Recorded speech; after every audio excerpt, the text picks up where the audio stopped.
ओम महालक्ष्मी नमः। आप सभी का हमारे YouTube चैनल पर हार्दिक स्वागत है। आज शुक्रवार के दिन आइए सुने माता महालक्ष्मी की पौराणिक कथाएं।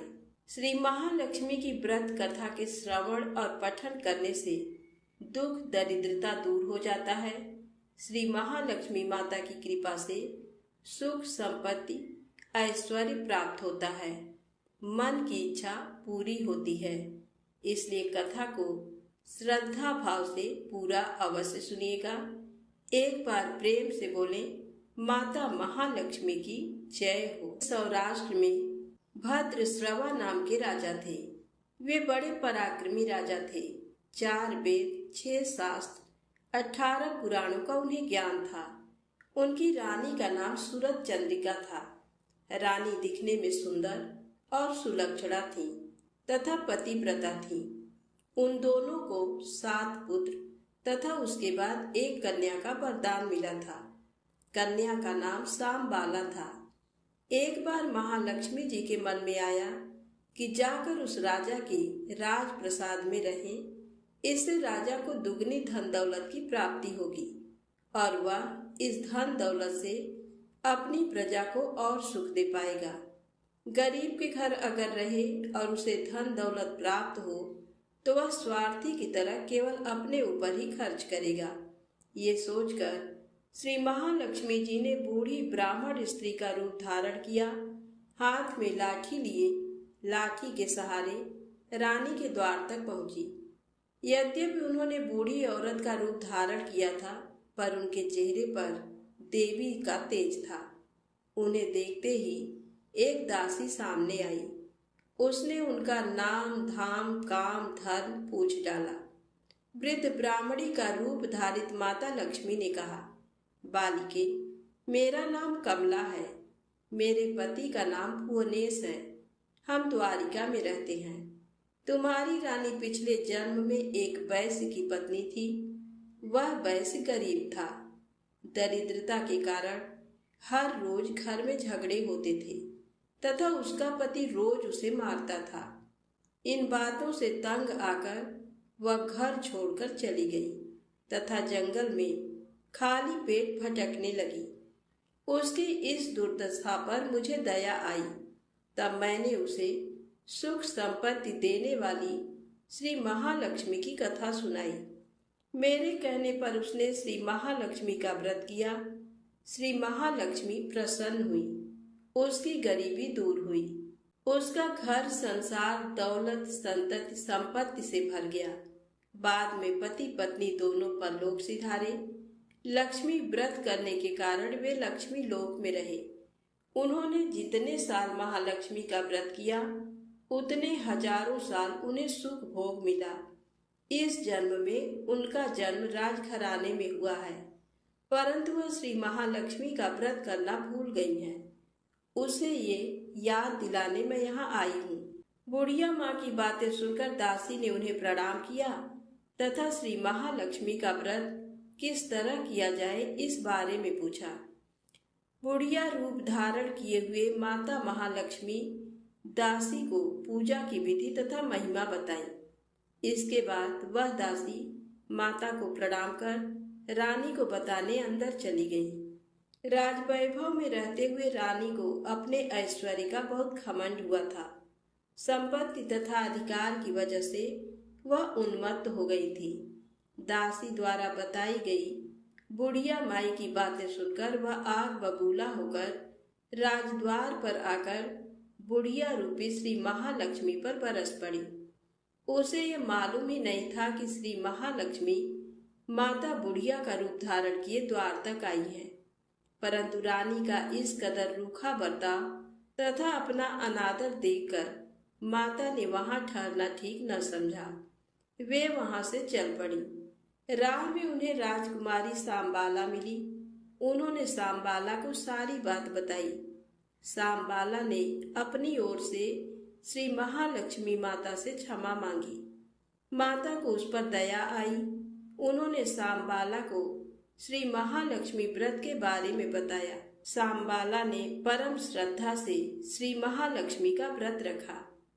फल स्वरूप राजा सिद्धेश्वर के सुपुत्र मालाधर से उसका विवाह हुआ। वह धन दौलत ऐश्वर्य वैभव से माला माल हो गई। पति के साथ ससुराल में आनंद से दिन बिताने लगी। इधर श्री महालक्ष्मी का रानी पर प्रकोप हुआ। फल स्वरूप राजा भद्रश्रवा का राज्य एवं राज्य कारोबार नष्ट हो गया। यहाँ तक कि खाने के लाले पड़ गए। ऐसी हालत में एक दिन रानी ने राजा से निवेदन किया, हमारा दामाद इतना बड़ा राजा है, धनवान है, ऐश्वर्यशाली है, क्यों न उसके पास जाएं, अपना हाल उसे बताएं, वह जरूर हमारी मदद करेगा। इस बात पर राजा भद्रश्रवा दामाद के पास रवाना हुए। राज्य में पहुंचकर एक तालाब के किनारे थोड़ी देर विश्राम लेने के लिए ठहरे। तालाब से पानी लेने आते जाते दासियों ने उन्हें देखा। उन्होंने विनम्रता से उनकी पूछताछ की। जब उन्हें ये मालूम हुआ कि वे रानी सांबाला के पिता हैं, तो दौड़ते हुए जाकर उन्होंने रानी को सारी बात बताई। रानी ने दासी के हाथ राज परिधान भेजकर बड़े ठाट से उनका स्वागत तथा आदर सत्कार किया, खान पान करवाया। जब वे लौटने लगे तो सोने की मोहरों से भरा घड़ा दिया। राजा भद्रश्रवा जब वापस लौटे तो उन्हें देखकर रानी सूरत चंद्रिका खुश हुई। उन्होंने सोने की मोहरों से भरे घड़े का मुंह खोल दिया, पर हाय भगवान, घड़े में धन के बदले कोयले मिले। ये सब श्री महालक्ष्मी के प्रकोप से हुआ। इस प्रकार दुर्दशा में और कई दिन बीत गए। इस बार रानी स्वयं अपनी कन्या के पास गई। सांबाला ने श्री महालक्ष्मी का व्रत किया, पूजा की, अपनी माता से भी व्रत करवाया। इसके बाद रानी अपने घर आई। श्री महालक्ष्मी का व्रत रखने पर उसे फिर से अपना राजपाट, धन दौलत, ऐश्वर्य प्राप्त हुआ। वह फिर से सुख शांति आनंदमय जीवन बिताने लगी। कुछ दिनों बाद राजकन्या सांबाला अपने पिता के घर आई। उसे अपने घर देखकर सूरत चंद्रिका को पुरानी बातें याद आई। ये कि सांबाला ने अपने पिता को घड़ा भर कोयला दिया था और उसे तो कुछ भी नहीं दिया था। इसी कारण सांबाला को पिता के घर आने पर उसका कोई आदर आतिथ्य नहीं हुआ, बल्कि अनादर हुआ। पर उसने इस बात का बुरा नहीं माना। अपने घर लौटते समय उसने पिता के घर से थोड़ा नमक ले लिया। अपने घर लौटने पर उसके पति ने पूछा, अपने मायके से क्या लाई हो? इस पर उसने जवाब दिया, वहां का साग लाई हूँ। पति ने पूछा, इसका मतलब क्या हुआ? सांबाला ने कहा, थोड़ा धीरज रखें, सब मालूम हो जाएगा। उस दिन सांबाला ने सारा भोजन नमक डाले बिना बनाया और परोसा। पति ने खाना चखा, सारा खाना नमक बिना था, इसलिए स्वाद नहीं आया। फिर सांबाला ने थाली में नमक डाला, इससे सारा भोजन स्वादिष्ट लगने लगा। तब सांबाला ने पति से कहा, यही है वह मायके से लाया हुआ सार। पति को उसकी बात सही लगी। फिर वह दोनों हंसी मजाक करते हुए प्रसन्न चित्त मन से भोजन करने लगे। कहा गया है कि इस तरह जो कोई श्रद्धा भाव से श्री महालक्ष्मी की पूजा करे, उसे माता की कृपा प्राप्त होती है, सुख संपत्ति शांति प्राप्ति होती है, सभी मनोकामनाएं पूरी होती हैं। प्रेम से बोले, लक्ष्मी माता की जय हो। अब आइए सुने माता अन्नपूर्णा की पौराणिक कथा। अन्नपूर्णे सदा पूर्णे शंकर प्राण वल्लभे ज्ञान वैराग्य सिद्ध्यर्थम भिक्षाम दे च पार्वती। माता च पार्वती देवी पिता देवो महेश्वरः बांधवा शिवभक्ताश्च स्वदेशो भुवनत्रयम्। एक समय की बात है। काशी निवासी धनंजय की पत्नी का नाम सुलक्षणा था। उसे अन्य सब सुख प्राप्त थे, केवल निर्धनता ही उसके दुख का कारण थी। ये दुख उसे हर समय सताता था। एक दिन सुलक्षणा पति से बोली, स्वामी आप कुछ उद्यम करो, तो काम चले। इस प्रकार कब तक काम चलेगा? सुलक्षणा की बात धनंजय के मन में बैठ गई और वह उसी दिन विश्वनाथ शंकर जी को प्रसन्न करने के लिए बैठ गया और कहने लगा, हे देवादिदेव विश्वेश्वर, मुझे पूजा पाठ कुछ आता नहीं है, केवल तुम्हारे भरोसे बैठा हूँ। इतनी विनती करके वह 2-3 दिन भूखा प्यासा बैठा रहा। ये देखकर भगवान शंकर ने उसके कान में अन्नपूर्णा अन्नपूर्णा अन्नपूर्णा इस प्रकार 3 बार कहा। ये कौन क्या कह गया, इसी सोच में धनंजय पड़ गया कि मंदिर से आते ब्राह्मणों को देखकर पूछने लगा, पंडित जी, अन्नपूर्णा कौन है? ब्राह्मणों ने कहा, तू अन्न छोड़ बैठा है, सो तुझे अन्न की ही बात सूझती है। जा घर जाकर अन्न ग्रहण कर। धनंजय घर गया, स्त्री से सारी बात कही। वह बोली, नाथ, चिंता मत करो, स्वयं शंकर जी ने ये मंत्र दिया है, वे स्वयं ही खुलासा करेंगे। आप फिर से जाकर उनकी आराधना करो। धनंजय फिर जैसा का तैसा पूजा में बैठ गया। रात्रि में शंकर जी ने आज्ञा दी, कहा तू पूर्व दिशा में चला जा। वह अन्नपूर्णा माँ का नाम जपता जाता और रास्ते में फल खाता, झरनों का पानी पीता जाता। इस प्रकार कितने ही दिनों तक चलता गया। वहाँ उसे चांदी से चमकती वन की शोभा देखने में आई। सुंदर सरोवर देखने में आया। उसके किनारे कितनी ही अप्सराएं झुंड बनाए बैठी थी।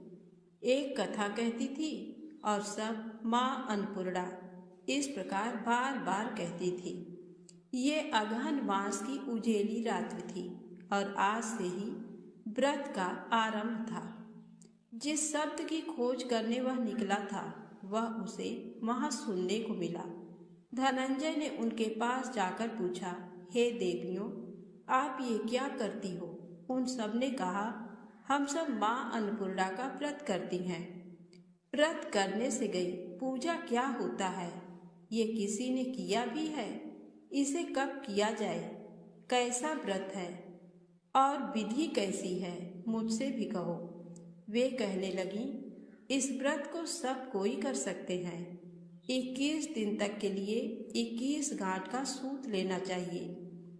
21 दिन यदि ना बने तो 1 दिन उपवास करें।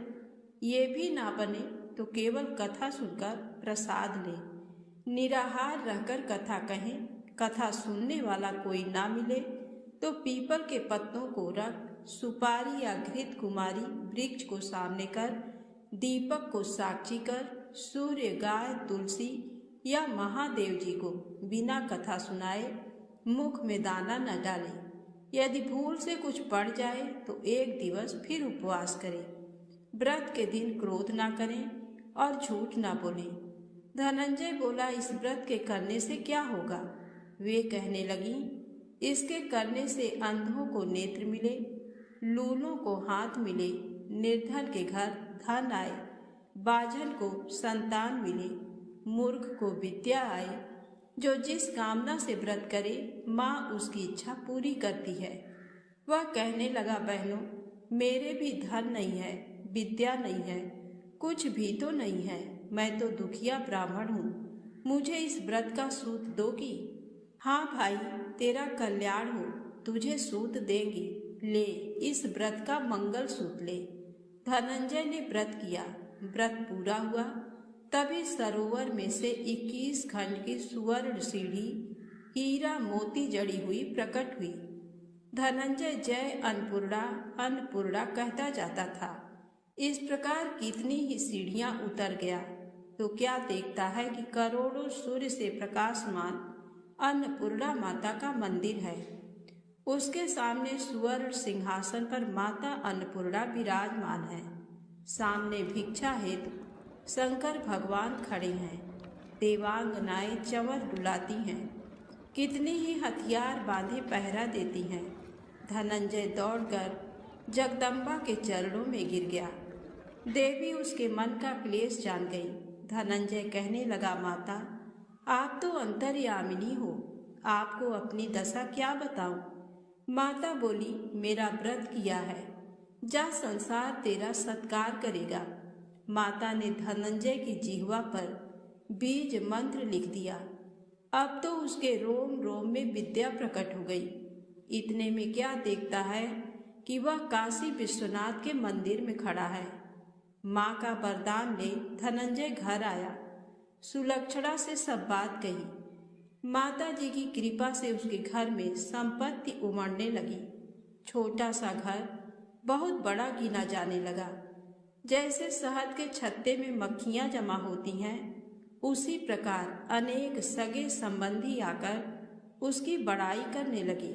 सभी कहने लगे, इतना धन और इतना बड़ा सुंदर घर, संतान नहीं तो इस कमाई का कौन भोग करेगा। सुलक्षणा से संतान नहीं है, इसलिए तुम दूसरा विवाह करो। अनिच्छा होते हुए भी धनंजय को दूसरा विवाह करना पड़ा और सती सुलक्षणा को सौत का दुख उठाना पड़ा। इस प्रकार दिन बीतते गए। फिर अगहन मास आया। नए बंधन से बंधे पति से सुलक्षणा ने कहलाया कि हम व्रत के प्रभाव से सुखी हुए हैं, इस कारण ये व्रत छोड़ना नहीं चाहिए। ये माता जी का प्रताप है जो हम इतने संपन्न और सुखी हैं। सुलक्षणा की बात सुन धनंजय उसके यहाँ आया और व्रत में बैठ गया। नई बहू को इस व्रत की खबर नहीं थी। वह धनंजय के आने की राह देख रही थी।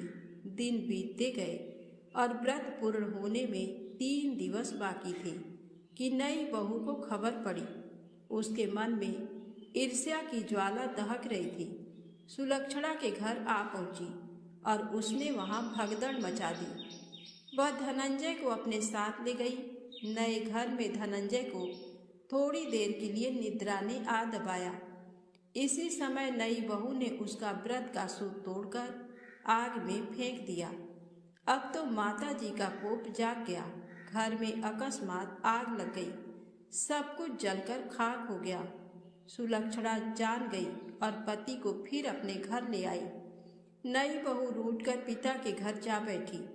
पति को परमेश्वर मानने वाली सुलक्षणा बोली, नाथ घबराना नहीं, माता जी की कृपा अलौकिक है। पुत्र कुपुत्र हो जाता है पर माता कुमाता नहीं होती। अब आप श्रद्धा और भक्ति से आराधना शुरू करो, वे जरूर हमारा कल्याण करेंगी। धनंजय फिर माता के पीछे पड़ गया। फिर वही सरोवर सीढ़ी प्रकट हुई। उसमें माँ अन्नपूर्णा कहकर वह उतर गया। वहां जा माता जी के चरणों में रुदन करने लगा। माता प्रसन्न हो बोली, ये मेरी स्वर्ण की मूर्ति ले, उसकी पूजा करना, तू फिर से सुखी हो जाएगा। जा, तुझे मेरा आशीर्वाद है। तेरी स्त्री सुलक्षणा ने श्रद्धा से मेरा व्रत किया है, उसे मैंने पुत्र दिया है। धनंजय ने आंखें खोली तो खुद को काशी विश्वनाथ के मंदिर में खड़ा पाया। वहां से फिर उसी प्रकार घर को आया। इधर सुलक्षणा के दिन चढ़े और महीने पूरे होते ही पुत्र का जन्म हुआ। गांव में आश्चर्य की लहर दौड़ गई। मानता आने लगा। इस प्रकार उसी गांव के निसंतान सेठ के पुत्र होने पर उसने माता अन्नपूर्णा का मंदिर बनवा दिया। उसमें माता जी धूमधाम से पधारी, यज्ञ किया और धनंजय को मंदिर के आचार्य का पद दे दिया। जीविका के लिए मंदिर की दक्षिणा और रहने के लिए बड़ा सुंदर सा भवन दिया। धनंजय स्त्री पुत्र सहित वहां रहने लगा। माता जी की चढ़ावे में भरपूर आमदनी होने लगी। उधर नई बहू के पिता के घर डाका पड़ा, सब लुट गया। वे भीख मांगकर पेट भरने लगे। सुलक्षणा ने ये सुना तो उन्हें बुला भेजा, अलग घर में रख लिया और उनके अन्न वस्त्र का प्रबंध कर दिया। धनंजय, सुलक्षणा और उसका पुत्र माता जी की कृपा से आनंद से रहने लगे। माता जी ने जैसे इनके भंडार भरे वैसे सबके भंडार भरे, तो प्रेम से बोले, अन्नपूर्णा माता की जय हो। आइए बड़ी ही श्रद्धा भाव से सुनते हैं माता लक्ष्मी की अगली पौराणिक कथा। एक दिन लक्ष्मी जी की बड़ी बहन ज्येष्ठा ने उनसे कहा, बहुत दिनों से एक बात मेरे मस्तिष्क में कौंध रही है। सोचती हूँ कि तुमसे पूछूं या नहीं। लक्ष्मी जी ने मुस्कुरा कर कहा, ऐसी क्या बात है बहन, मन में जो कुछ भी है निसंकोच पूछो। वैसे भी कोई बात मन में न रखकर उसका समाधान कर लेना ही बुद्धिमानी है।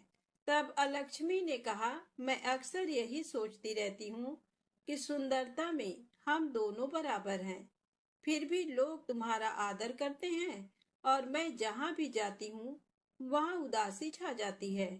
मुझे लोगों की घृणा और क्रोध का शिकार होना पड़ता है, जबकि हम दोनों सगी बहनें हैं।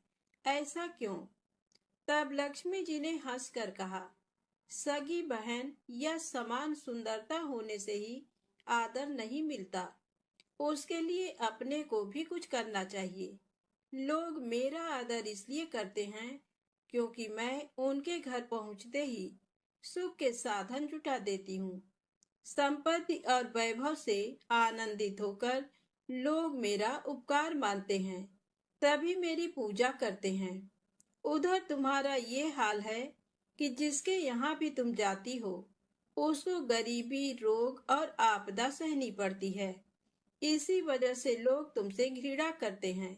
कोई आदर नहीं करता। आदर पाना है तो दूसरों को सुख पहुंचाओ। ज्येष्ठा को लक्ष्मी जी की बात चुभ गई। उन्हें लगा कि लक्ष्मी को अपनी महिमा का अभिमान हो गया है। उन्होंने तड़प कर कहा, लक्ष्मी, तुम मुझसे हर बात में छोटी हो, अवस्था में भी और प्रभाव में भी। मुझे उपदेश देने का भी विचार न करो। अगर तुम्हें अपने वैभव का अहंकार है तो मेरे पास भी अपना एक प्रभाव है। मैं जब अपनी पर आ जाऊं तो तुम्हारे करोड़पति भक्त को भी पल भर में भिखारी बना दूं।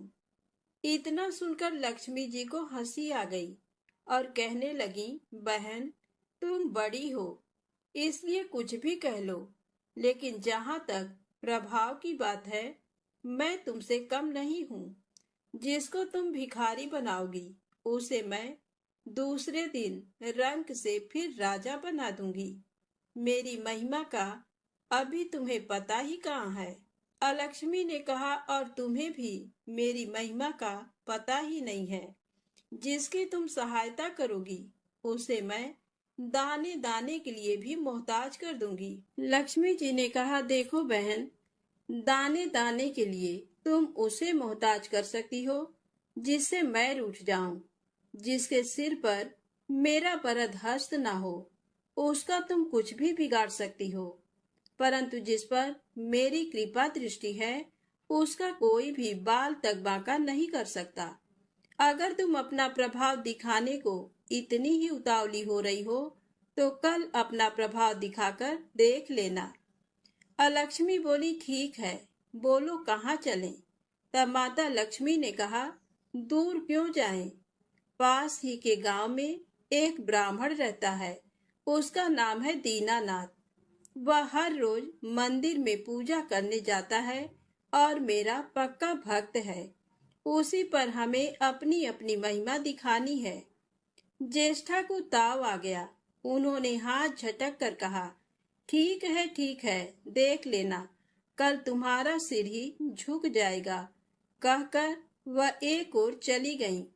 लक्ष्मी जी वहीं खड़ी बहन के क्रोध और अहंकार पर मुस्कुराती रहीं।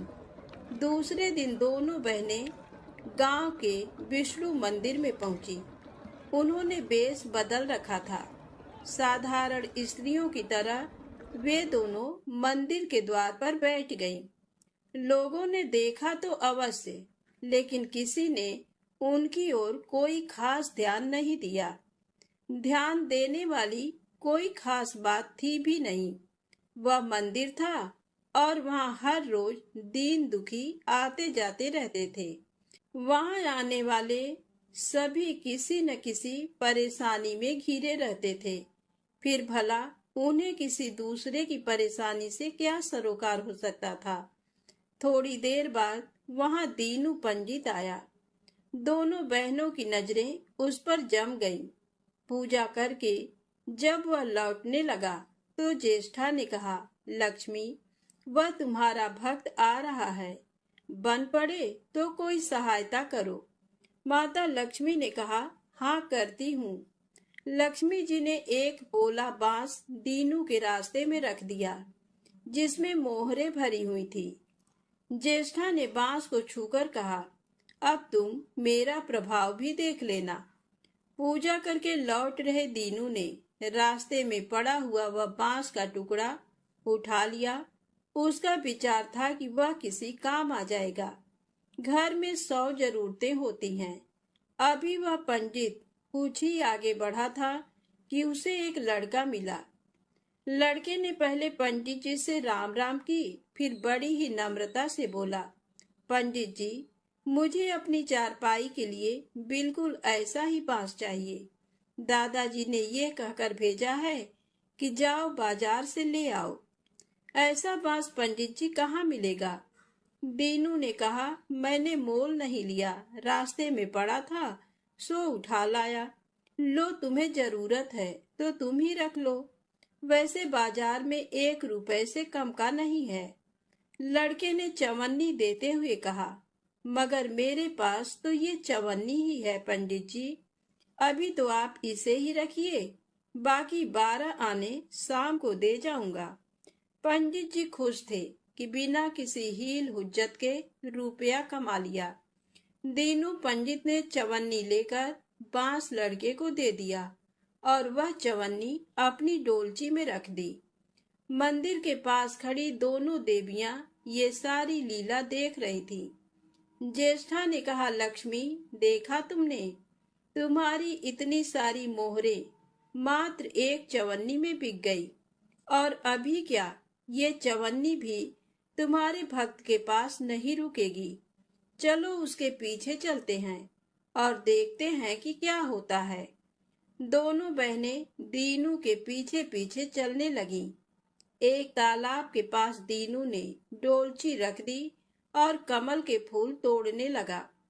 उसी बीच एक चरवाहे का लड़का आया और डोलची में रखी हुई चवन्नी लेकर भाग गया। दीनू को पता ही नहीं चला। फूल तोड़कर वह अपने घर चलने लगा। इतने में वही लड़का आता हुआ दिखाई दिया, जिसने चवन्नी देकर उससे बांस ले लिया था। करीब आकर वह बोला, पंडित जी, ये बांस तो बहुत वजनी है। दादाजी ने कहा है कि कोई हल्का बांस चाहिए, इसकी चारपाई ठीक न होगी। ये लीजिए, आप अपना बांस वापस ले लीजिए। कहकर उसने बांस पंडित जी के हवाले कर दिया। दीनू ने बांस ले लिया, लेकिन चवन्नी तो डोलची में थी ही नहीं। तब उसने कहा, बेटा, चवन्नी तो कहीं गिर गई, तुम मेरे साथ घर चलो, वहां दूसरी दे दूंगा। इस समय मेरे पास एक भी पैसा नहीं है। तब आप जाइए, मैं शाम को आकर घर से ले लूंगा। ऐसा कहकर लड़का अपनी राह लौट गया। बांस फिर से पंडित जी के ही पास आ गया और लक्ष्मी जी हौले से मुस्कुराईं। उनको इस प्रकार मुस्कुराते देखकर ज्येष्ठा मन ही मन में जल उठी। वह बोली, अभी तो खेल शुरू ही हुआ है, देखती चलो कि मैं इसे कैसे तिगनी का नाच नचाती हूँ। दीनू बेचारा इन सब बातों से बेखबर अपनी ही धुन में आगे बढ़ा चला जा रहा था। उसे क्या पता था कि वह शतरंज का मोहरा बना हुआ है। वह तो धूप छांव की भांति दोनों बहनों का प्रभाव सहता चुपचाप चला जा रहा था। आगे चलकर गांव का एक अहीर मिला। उसने दीनू को चवन्नी वापस करते हुए बताया, पंडित जी, मेरा लड़का आपकी डोलची से ये चवन्नी उठा लाया था। वह बड़ा ही शैतान है। मैं आपकी वही चवन्नी लौटाने आया हूँ। हो सके तो उस शैतान को माफ कर दीजिएगा। दीनू ने आशीर्वाद देकर चवन्नी ले ली और प्रसन्न मन से उस लड़के को पुकारने लगा, जो शाम को घर आकर चवन्नी लेने की बात कहकर लौटा जा रहा था। आवाज सुनकर लड़का लौट आया। अपनी चवन्नी वापस पाकर वह भी प्रसन्न हो गया। दीनू पंडित निश्चिंत मन से घर की ओर बढ़ने लगा। उसके एक हाथ में पूजा की डोलची थी और दूसरे में वही 5 हाथ का लंबा बांस। राह चलते दीनू पंडित सोच रहा था, बांस तो काफी वजनी है तो मजबूत भी होगा, क्योंकि ठोस है। इसे दरवाजे के छप्पर में लगा दूंगा, कई साल के लिए बल्ली से छुटकारा मिल जाएगा। ज्येष्ठा को उसके विचार पर क्रोध आ गया। लक्ष्मी जी के प्रभाव से दीनू को लाभ होता देख वह मन ही मन बुरी तरह जली जा रही थी। जब उन्होंने देखा कि पंडित का घर करीब आ गया है, तो कोई उपाय न पाकर उन्होंने दीनू को मारने का विचार किया। उन्होंने कहा, लक्ष्मी, धन संपत्ति तो मैं छीन ही लेती हूँ, अब तुम्हारे भक्त के प्राण भी ले लूंगी। देखो वह किस तरह तड़प तड़प कर मरता है। और वह तुरंत सांप बनकर दीनू की ओर दौड़ पड़ी। लक्ष्मी जी को तनिक भी घबराहट नहीं हुई। वह उसी तरह खड़ी मुस्कुराती रही। सहसा दीनू चौंक पड़ा। एक भयानक सांप फन उठाए उसकी ओर झपट रहा था। प्राण तो सभी को प्रिय होते हैं, उपाय रहते कोई अपने को संकट में नहीं पड़ने देता। दीनू ने पगडंडी वाला रास्ता छोड़ दिया और एक ओर को भागने लगा। लेकिन सांप बनी ज्येष्ठा उसे भला कहाँ छोड़ने वाली थी। वह तो उस गरीब के प्राणों की प्यासी हो चुकी थी। वह भी दीनू के आगे पीछे दाएं बाएं बराबर दौड़ती ही रही। दीनू घबरा गया। उसने हाथ जोड़कर कहा, नाग देवता, मैंने तुम्हारा कुछ नहीं बिगाड़ा, शांति से अपनी राह लौट जाओ। आखिर क्यों मुझ गरीब के पीछे पड़े हो? व्यर्थ में किसी ब्राह्मण को सताना अच्छी बात नहीं है। लेकिन वह नाग तो ज्येष्ठा का रूप था, जो दीनू को किसी भी तरह से डसना चाहता था। प्रार्थना पर कुछ भी ध्यान न देकर वह सांप एक बारगी फुफकारता हुआ झपट पड़ा। जब दीनू ने देख लिया कि बिना संघर्ष किए अब जान नहीं बचेगी, तो उसने प्राण रक्षा के लिए भरपूर जोर लगाकर वही बांस सांप के ऊपर दे मारा। धरती से टकराते ही बांस के 2 टुकड़े हो गए और उसके भीतर भरी हुई मोहरें खन खनाकर बिखर गईं, जैसे लक्ष्मी जी हंस रही हो। दीनू के मुंह हैरतपूर्ण चीख सी निकली। अरे! थोड़ी देर के लिए वह ठगा सा खड़ा आंखें फाड़े उन मोहरों की ओर देखता रहा। एक पल के लिए तो वह सांप को भूल ही गया, परंतु फिर जैसे उसे झटका सा लगा। सांप का ध्यान आते ही उसने उसकी ओर गर्दन घुमाई तो देखा कि बांस की चोट से सांप की कमर टूट गई है और वह लहूलुहान अवस्था में झाड़ी की ओर भागा जा रहा है। दूसरे क्षण वह मोहरों पर लौट गया और कहने लगा, तेरी जय हो लक्ष्मी माता, जीवन भर का दारिद्र्य आज दूर हो गया। तेरी महिमा कौन जान सकता है। चलो अब घर में बैठकर तुम्हारी पूजा आरती करूंगा। और फिर जल्दी जल्दी उसने सारी मोहरें अंगोछे में बांध दी और लंबे लंबे कदमों से घर की ओर चल दिया। पीछे एक पेड़ की छाया में खड़ी लक्ष्मी अपनी बहन ज्येष्ठा से मुस्कुरा कर पूछ रही थी, कहो बहन, सच बताना, बड़प्पन की था मिली कि अभी नहीं? बड़प्पन किसी को कुछ देने में ही है, उससे छीनने में नहीं। ज्येष्ठा ने कोई उत्तर नहीं दिया।